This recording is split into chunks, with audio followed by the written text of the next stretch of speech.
Guys, good morning sa inyong lahat. Welcome YouTube channel, Michael 47 Vlog. Ngayon guys, nakakapag ko nga, medyo malakas ng signal. Ilang araw na walang signal, ilang araw din walang upload ng aking channel. Kaya let's go guys. Mayroon tayo na isang panibago naman na mag-DIY, isang rice cooker. Malaki itong rice cooker guys. Ayan, sabi nitong may-ari, hindi pa daw masalangan ng kaldero. Nag-una kaagad guys, kumbaga nag cooking rice kaagad yan guys, nag-grade kaagad dito. Pero di pa natin na pinakita ko lang. May malalaman natin yan pagka mabuksan natin ang kanyang likod, ang pinaka-puwit. Dito man tayo mag ngayon titingnan natin kung dito ba yung cord, kasi nandito do sa loob. Ang laki ng rice cooker na to. Oh.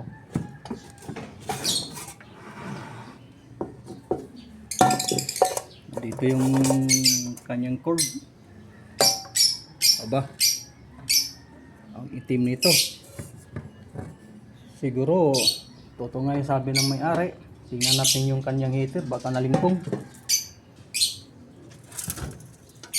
bago natin buksan.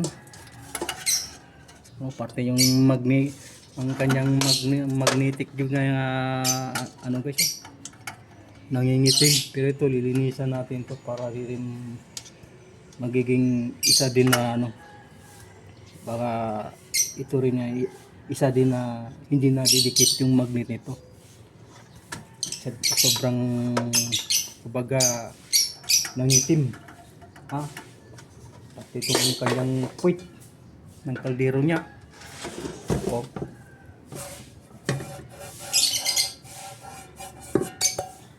Pero malalaman natin pag nabuksan yan. Let's go, samahan nyo si Michael 47 Vlog. May panibago naman tayo ma-upload sa ating channel. Tara, let's samahan nyo guys. Ito na guys ang ating testing na natin itong para malaman natin kung bakit siya nag-cooking rice kaagad siya hindi pa nasalangan ng kaldero. Nandito ng ating exchange ng outlet kayo. Saksak lang natin. Itong resulta guys. Oh. Dapat bago siya mag-cooking rice yan, dapat nakababa ito. Oh. Nag-steady. Ha? Oh, grabe. Kaagad nag-init kaagad yung kanyang heater. Medyo lingkong na nga rin pala nga tong heater nyo. Kaya kung bubunutin muna natin kaya nagkaganito yung nila, kaldero na yung puwit ng kaldero na itim. Ayan, hinahayaan na nila siguro mag-steady na yung itong hinayaan nila ng pagka siguro pag naluluto na, binabantayan na nila kasi hindi na mag-automatic yan, steady na talaga yan. Ngayon gagawin natin, bubuksan na natin yan. Ang init. Tanggalin natin yung cord para na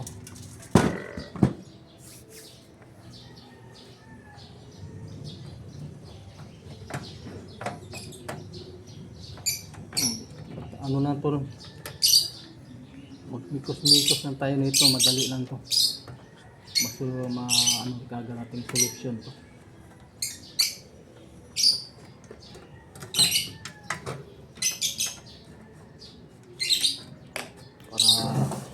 Natin. Grabe ang init niya. Ang gagawin natin ito,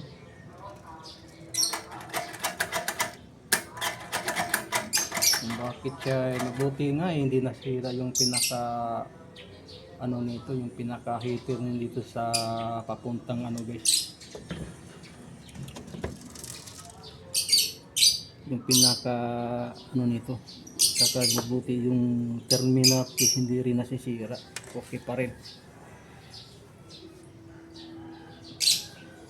Masusunugan lagi ang kanin, talagang masusunog talaga ang kanin pag ganito ang trouble sa isang rice cooker. Yung gagawin natin dito ay itong pinaka magnet ito, hindi na dumikit na, oh. Dapat na ano yan, dumidikit na. Yung gagawin natin dito para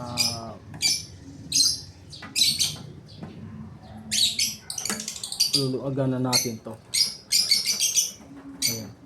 Kasi di pwede natin na yung pag maluag to, tatanggalin natin. Ayan, tandahan lang.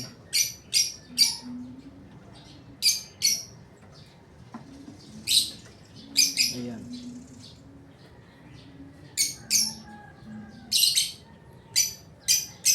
Yan, tinanggal na natin yung pinakano dito guys. Yan. Dito tayo magano. Kasi yan ang dito nagdadala sa kuntog na sa init. Ayan.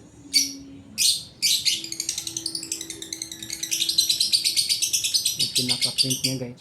Tinanggal natin, no. Ngayon, gagawin natin, lilinisan natin to. Sobrang itim na. Hanap tayong liha.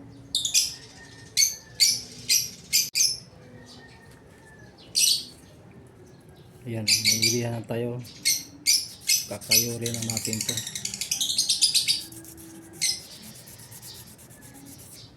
Magkabilaan yan, kakayurin.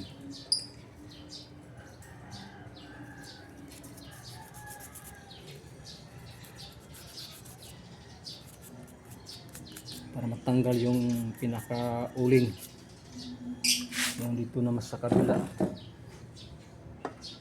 yung pinaka-ilalim.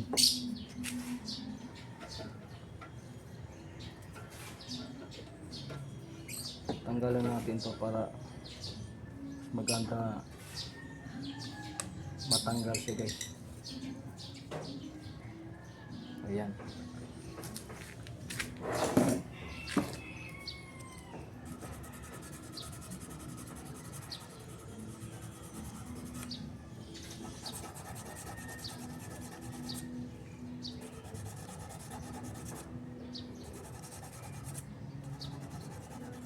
Masyado na madumi. Kaya pag ganito nga ang trouble madali lang.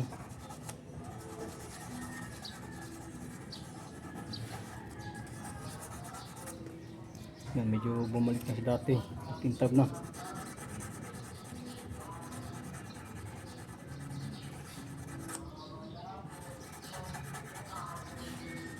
Ito yung pinaka ano guys.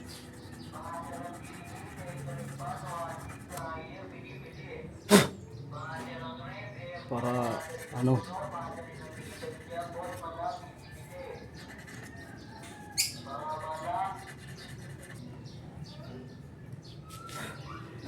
nabalik na natin ha.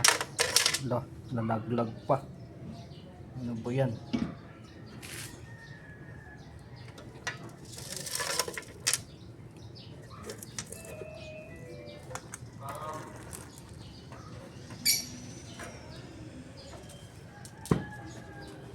Nalaglag pa.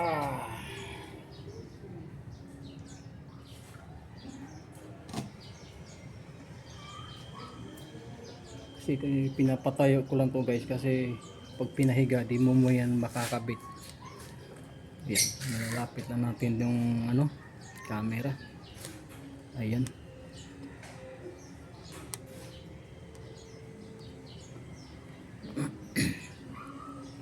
Yan, ibabalik na natin to.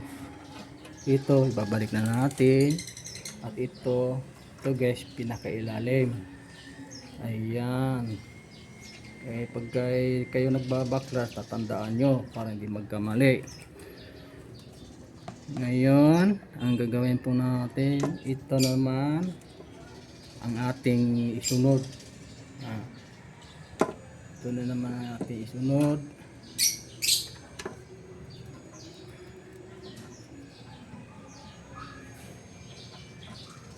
Ganyan lang guys.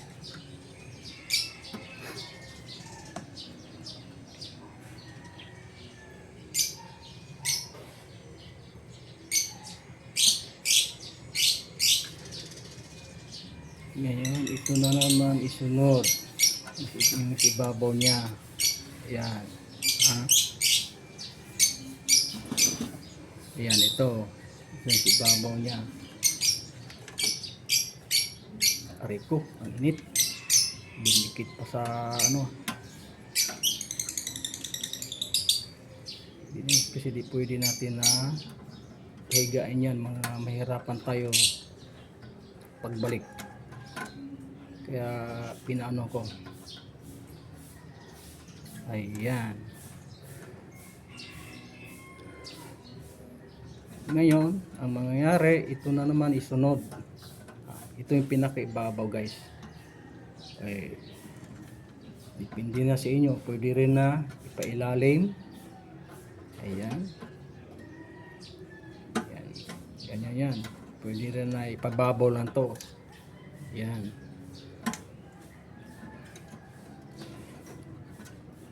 Gagawin. Babalik na natin din to para malak na natin yung kanyang tornilyo. Ayan. Kailangan i-align ng mahigi.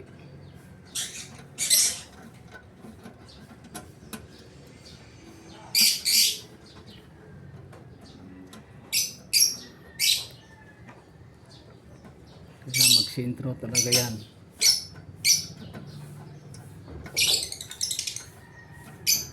Ayan. Ilalak na natin. Pitan natin mahigit. Dandahan lang kasi mababasag ito pag nasobraan.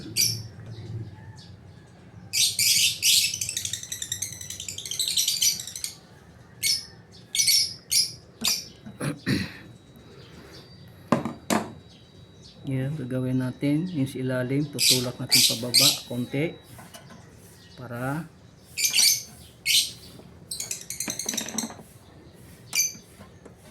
mag-automatic na ito.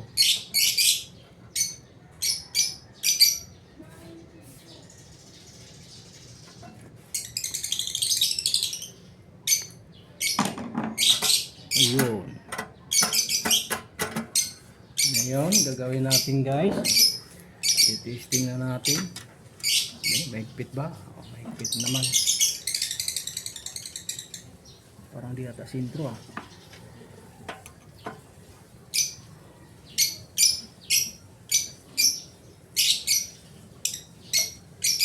Yun.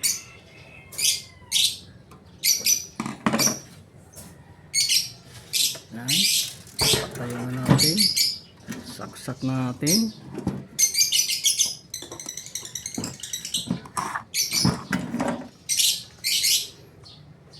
Yan. Ating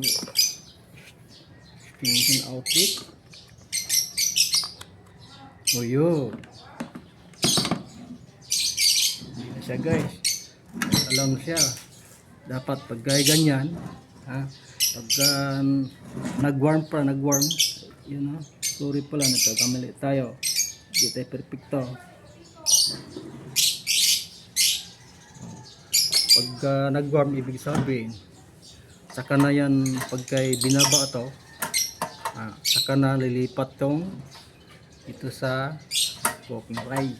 Ayan, yung gagawin natin, try na natin patong tong kaldero.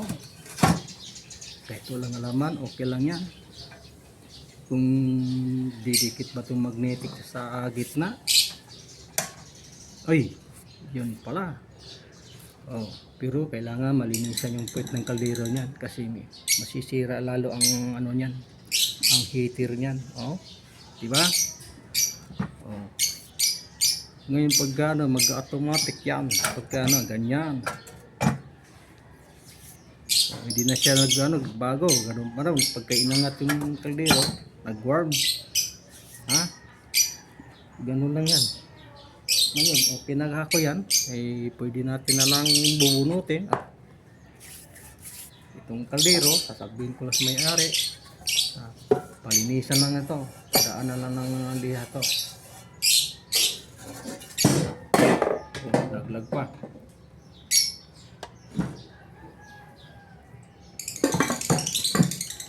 Ngayon, babalik na natin yung takip. Bubunutin natin. Basta ganyan, magkano na yan, okay na yan. Babalik natin yung takip.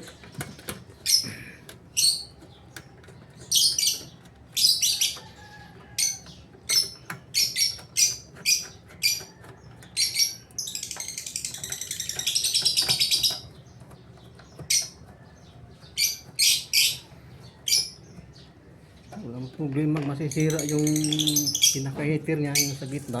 May bibili na ngayon sa online. Kaya itong nagdadala yung magnetic na sa gitna ito. Magnetic niya, may magnet sa ilalim. Yan.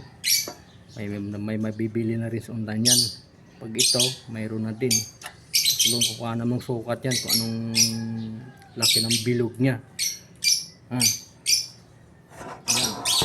Yan, babalik na natin yan. Okay na yan.